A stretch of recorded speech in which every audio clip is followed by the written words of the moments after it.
مسیح کی زندہ اور جلالی نام میں آصف کو سلام۔ آج اسحاق کی بائبل سٹوری دیکھیں گے۔ ابراہیم اور سارہ کا اکلوتا بیٹا جو ان کے ہاں بڑھاپے میں پیدا ہوا۔ خیال کیا جاتا ہے کہ جب ابراہیم اپنے بیٹے اسحاق کو قربان کرنے کے لیے موریا کے پہاڑ پر لے کر گیا تو اس وقت اسحاق کی عمر 25 برس سال تھی۔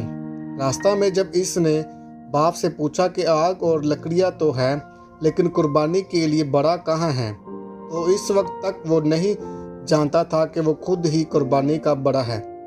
لیکن اس کے باوجود جب اسے اپنے قربان ہونے کی خبر ملی تو اس نے کوئی مزاحمت نہ کی بلکہ اپنے آپ کو باندھے جانے دیا اور ابراہیم کے حوالے کر دیا کہ اسے ذبح کر دے۔ اسحاق وعدے کا فرزند، دعا گو اور گیان دیان کرنے والا شخص تھا۔ وہ مناسب وقت، شام اور مناسب جگہ میدان کا چناؤ کر کے شاید اپنی آئندہ زندگی کے بارے میں خدا سے مدد مانگ رہا تھا۔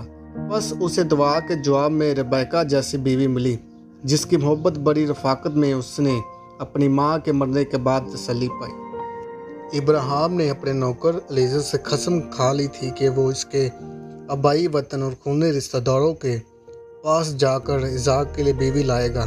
خدا کے انتظام کی تابع فرمانی کرتے ہوئے یہ دلہا نہیں جانتا تھا کہ اس کی دلہن کیسی ہے، وہ کتنی پڑھی لکھی ہے، وہ جہیز میں کیا لائے گی۔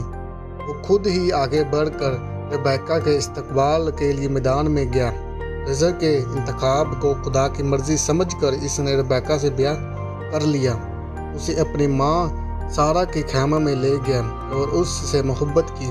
اس شادی کی بابت کسی دھوم دھیر کے اور ضیافت کا کوئی ذکر نہیں۔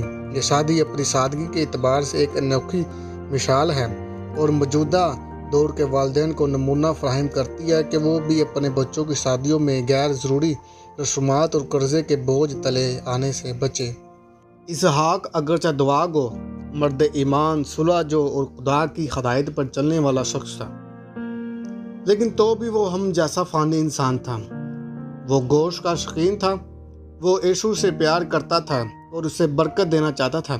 حالانکہ خدا کی ایسی مرضی نہ تھی، اسے گمان ہوا کہ وہ مرنے والا ہے، مگر اس کے بعد وہ 43 سال مزید زندہ رہا اور 180 برس کی سال میں وفات پائی۔ اسحاق نے کوہ موریا کی طرف جاتے ہوئے ابراہیم سے یہ سوال کیا تھا کہ قربانی کے لیے بڑا کہاں ہے۔ ابراہیم نے اسے جواب دیا کہ خدا اپنے واسطے شوقتی قربانی کے لیے خود ہی بڑا مہیا کر لے گا۔ اسحاق کے بدلے مینڈھا مہیا کیا گیا جس کے سینگ جاڑی میں اٹکے ہوئے تھے، اور وہ دراصل اسحاق کے سوال کا جواب مسیح یسوع کی صورت میں ملا، جس کی بابت یوحنا زبدیائی نے بڑھ ملا طور پر اعلان کرتے ہوئے کہا کہ دیکھو یہ خدا کا بڑا ہے جو دنیا کا گناہ اٹھا لے جاتا ہے۔ اسحاق کے ساتھ خدا کا وعدہ، میں تیرے ساتھ رہوں گا، تجھے برکت بخشوں گا، تجھے اور تیری نسل کو یہ ملک دوں گا، اس قسم کو جو تیرے باپ ابراہیم سے کھائی پورا کروں گا، میں تیری اولاد کو بڑھا کر آسمان کی تاروں کی مانند کروں گا، یہ سب ملک تیری نسل کو دوں گا، سب قومیں تیری نسل کے وسیلہ سے برکت پائیں گی۔ اگر آپ کو ہماری یہ ویڈیو پسند ہے اسے لائک کریں، کمنٹ کریں اور اپنے رشتہ داروں چیزوں کو شیئر کریں۔ اگر آپ چینل پر نئے ہیں تو چینل کو سبسکرائب اور بیل کو دبانا مت بھولیے۔ خداوند یسوع مسیح آپ سب کو برکت دے، آمین۔